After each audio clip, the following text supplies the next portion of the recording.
اب حضرت یوسف علیہ السلام نے گھر کے حالات معلوم کیے۔ بھائیوں نے کہا ابا جی آپ کے غم میں رو رو کر نابینا ہو گئے ہیں۔ یہ سن کر آپ علیہ السلام نے فرمایا میری یہ قمیض لے جاؤ اور ابا جان کے چہرے پر ڈال دینا، انشاءاللہ ان کی بنائی لوٹ آئے گی، پھر تمام گھر والوں کو لے کر میرے پاس مصر میں آ جاؤ۔ ادھر یہ قافلہ مصر سے روانہ ہوا، ادھر اللہ تعالیٰ نے حضرت یوسف علیہ السلام کی خوشبو غمزدہ والد کو پہنچا دی۔ حضرت یعقوب علیہ السلام نے اس وقت موجود اولاد کو فرمانے لگے مجھے یوسف علیہ السلام کی خوشبو آ رہی ہے، لیکن تم لوگ اعتبار نہ کرو گے۔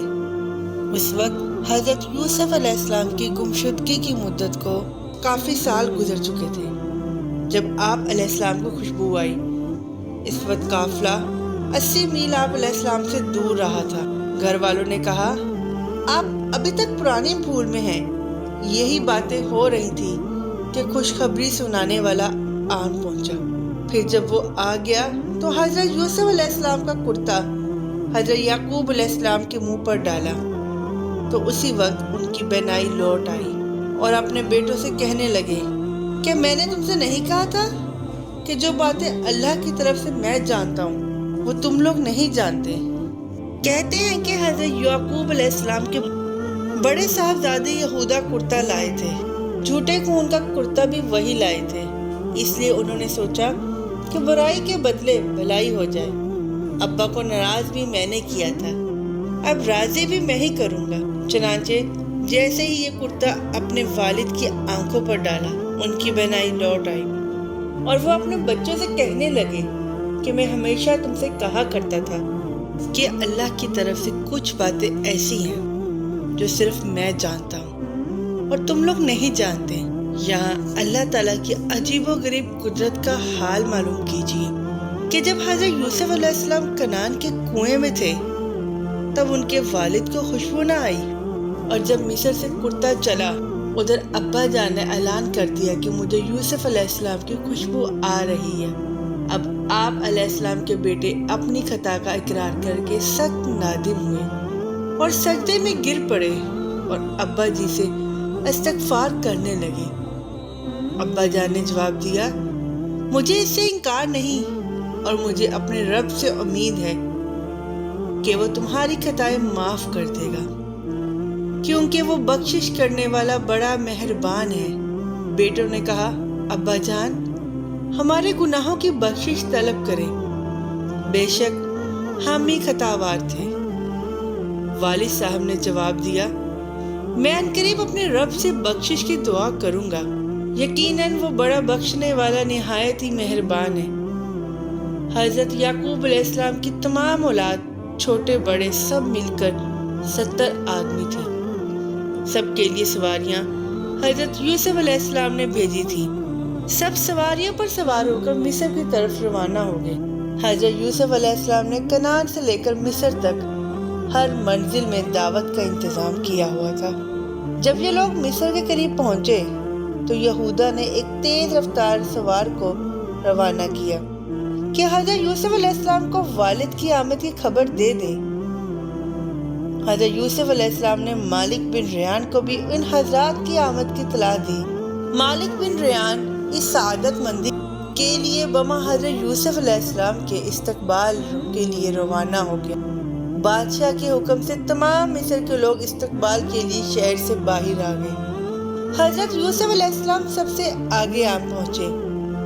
حضرت یعقوب علیہ السلام کی نظر جب شاہی سواری پر پڑی تو یہودا سے دریافت کیا یہ شاید مالک بن ریان نمودار ہوا ہے۔ تو یہودا نے کہا یہ آپ کا فرزند ارجمند سعادت مند یوسف علیہ السلام عزیز مصر ہے۔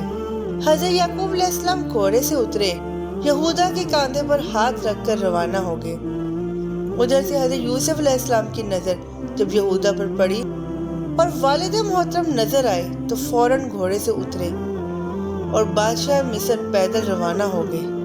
حضرت یوسف علیہ السلام بادشاہ پر سبقت لے گئے اپنے والد محترم کے پاس پہنچ گئے۔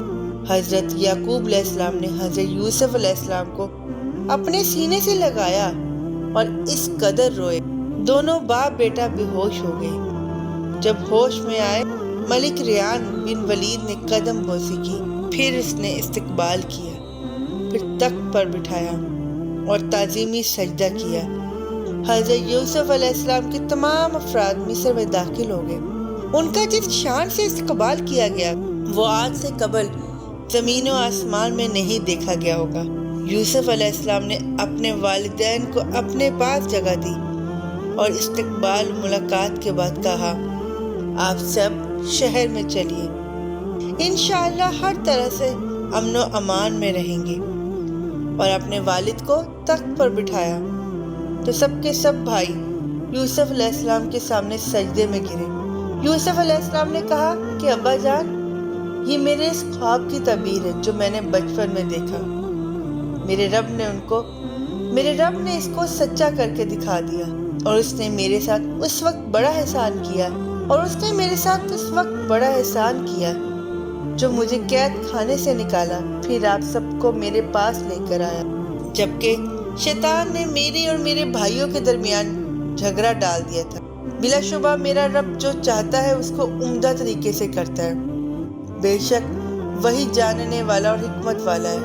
حضرت یوسف علیہ السلام نے والد صاحب کے سامنے نہ بھائیوں کی شکایت کی، نہ اپنی تکلیف اور مصیبت بیان کی، بلکہ اپنے اوپر گزرنے والے واقعات بہت خوبی سے بیان کیے۔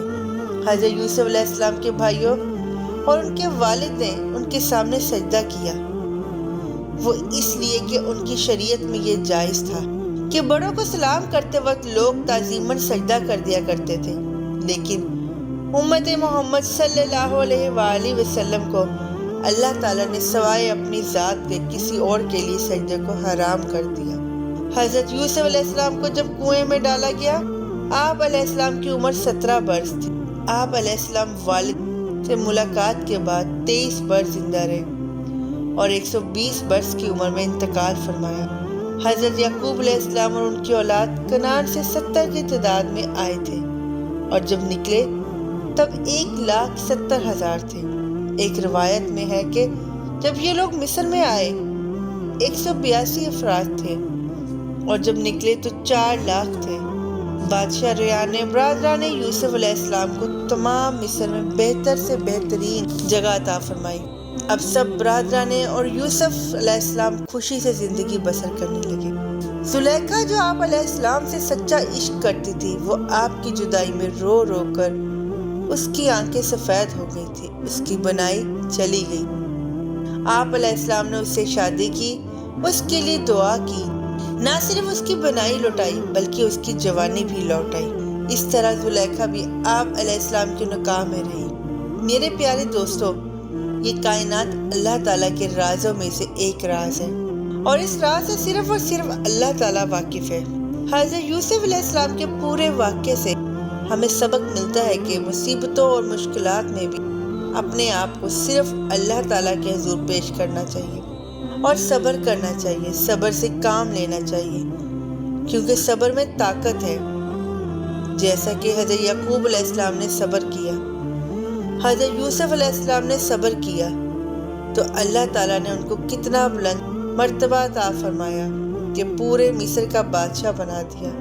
اسی طرح ہم سب کو چاہیے کہ ہم سب پر جب مشکلات آئے اور مصیبتیں آئیں تو اللہ تعالیٰ سے شکایت کرنے کے بدلے صبر سے کام لینا چاہیے۔ میں امید کرتی ہوں آپ سب کو حضرت یوسف علیہ السلام کی پوری سیریز پسند آئی ہوگی۔ اگر ویڈیو اچھی لگی ہو تو لائک کر کے ہمارے چینل کو سبسکرائب کر دیں اور بیل آئیکن پر کلک کر دیں تاکہ آپ کو ہماری نئی آنے والی ویڈیو کا پتہ چلتا رہے۔ اگر زندگی رہی تو انشاءاللہ نئی ویڈیو کے ساتھ دوبارہ حاضر ہوں گے۔ ابھی ہمیں اجازت دیں۔ اللہ حافظ۔